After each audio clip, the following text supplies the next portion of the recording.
Check. I just, thank you for coming today, those who know me. But I want you to know that I appreciate you coming here to hear me, but I also want you to know that what I'm saying today is not from me, it's from God. I want you to hear God speak. Now I'm getting rid of the tears. Thanks, Dad. I wanted to start today by telling you a story. Back when I went to college at Point Loma Nazarene University, I don't know if you've ever been there, but it's a beautiful campus right next to the beach. And granted, if you want to get to the beach, you have to climb down this cliff to get to the beach. And if you're a persistent surfer, that's no problem. But the rest of us, we complain about parking to get to the beach, let alone just climbing down. Some friends of mine had heard about some caves that are cool to explore. And so 3 of us took a Sunday night and climbed. I know my parents are not happy to hear this story. We climbed down the cliff and walked along the shores. And the way it's kind of angled is the cliff is further up. And we climbed down the cliff, walked down the shore, and then we followed along the border of the cliffs to the caves. And it was cool. We hung out, explored the caves, wrote our name in the sand, and we weren't really paying attention to the time. If you're not careful, high tide comes in really quickly. And we're not paying attention. We're like, we should probably head back. I'm not sure what time that high tide heads in. And as soon as we started heading towards the cliff, the edges of the border where we crossed, we were already up to our knees in water. I was worried alone about getting my hearing aids wet because they're expensive. And as we started making our way, the waves were definitely stronger and pulling us harder, and it was cold, and we're getting tired, and just holding onto the cliffs, wondering, are we going to make it? Are we going to have to swim for it? But I'm going to stop the story there. In June of 2016, just like my dad talked about, after months of back and forth visits to the hospital, I finally received the diagnosis of stage 4 colon cancer. There was the initial state of shock, fear, and everything else after. The way the doctor paused after telling us the diagnosis, I had to ask him, is there a way to fight this? I don't like silence after you tell me that. Tell me, all right, so now the battle plan. And he did, he mentioned there was chemo, there's going to be some more testing. All right, if that's what we got to do, then that's what we got to do. Just a little before March of 2016, which is when all these health issues started to arise, I had to call 911 for myself to go to the hospital, started having weird stomach issues, had multiple procedures that really did nothing for me. Before all of that happened, Daniel had just gotten a new job at Walmart after having left a horrible one. I finally had a job that I loved my boss, and it felt like we were finally reaching that time in married couples' lives where you can start thinking about kids and other things that married couples typically get to do. Once all the process for chemo began, I started to accept that some of those dreams would never be lived out. Cancer is a thief of many things, but the ultimate thief is Satan. In John 10:10 it says, the thief comes only to steal and kill and destroy. But I meaning God, have come that they may have life and have it to the full. In the following months, I felt I had lost everything.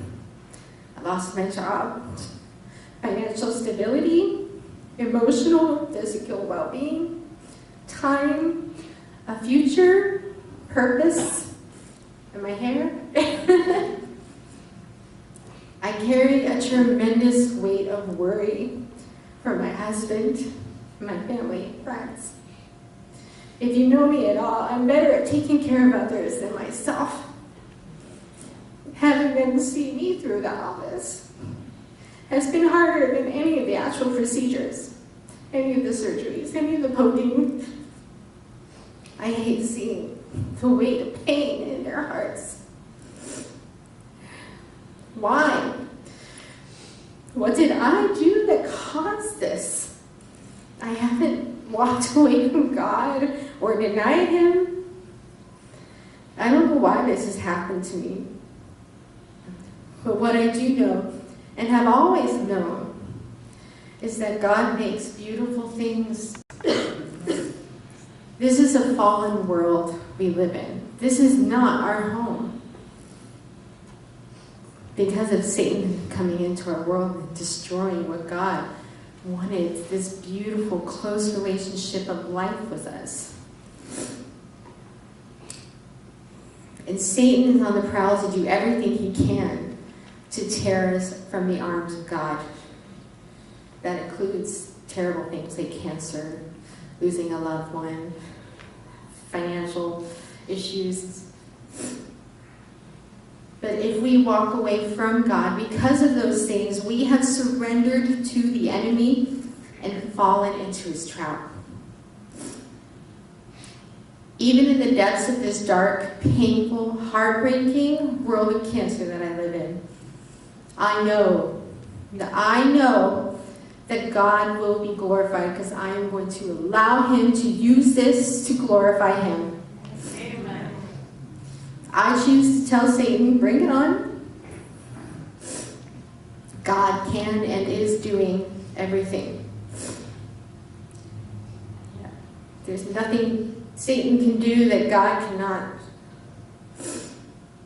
He is my shield, and I am His servant, and I will let this cancer-stricken body be used however it can so that others may see God's power, God's provision, God's strength, and more importantly, God's love. Like my dad mentioned, in a few days I'll be getting blood work done and seeing my oncologist, and the doctor that did my surgery said that he would call me on the 1st to let me know how the meeting went. It's not just a meeting with some doctors, it's the meeting of the Cancer Tumor Board. Lovely. Oh, I feel so special. And I tell you, as we've been waiting for the last couple of weeks, I've definitely slipped in and out of depression and fear.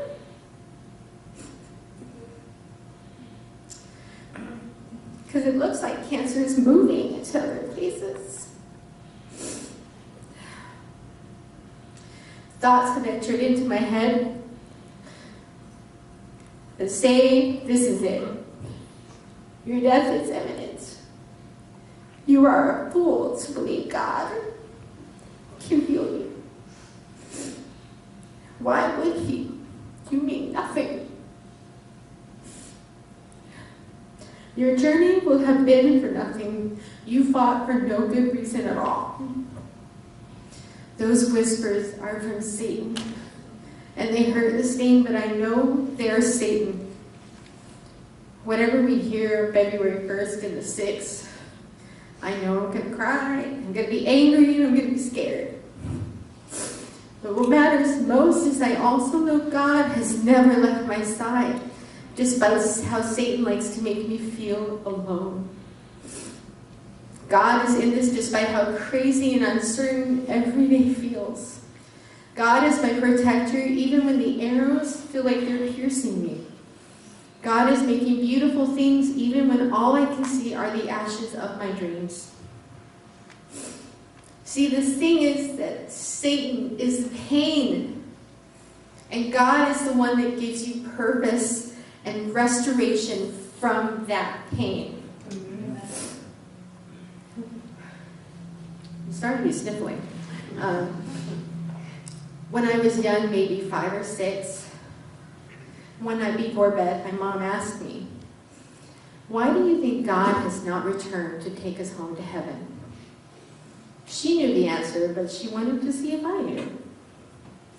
And I said, because there are still more people who don't know Jesus, and he doesn't want them to miss heaven. I remember she was pretty shocked that I knew that.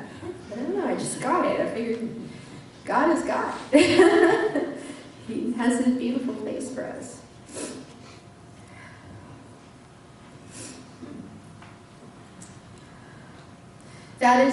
That there is why on the darkest days,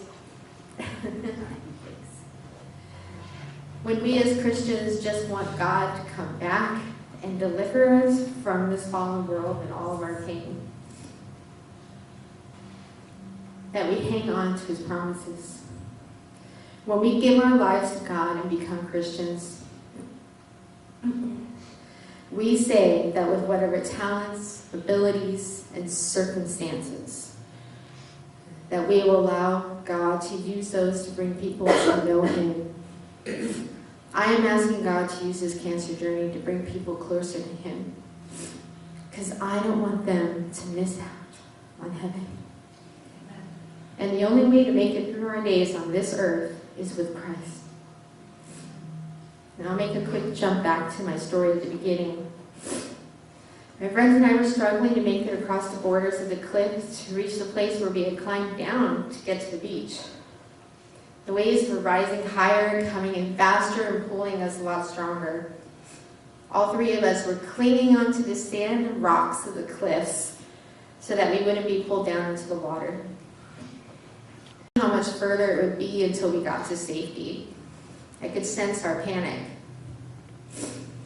Just when it seemed like we were going to have to let go and make a swim for it, we walked up onto the shore.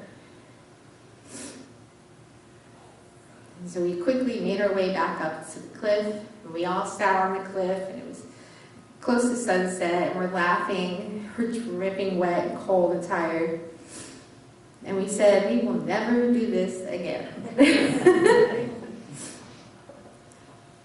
When I think of this story, it reminds me of what life can be like. We're on this journey, and then things get thrust upon us, like waves of tragedy, disappointments, and challenges. And we cling to the rocks of the cliff, praying we make it through.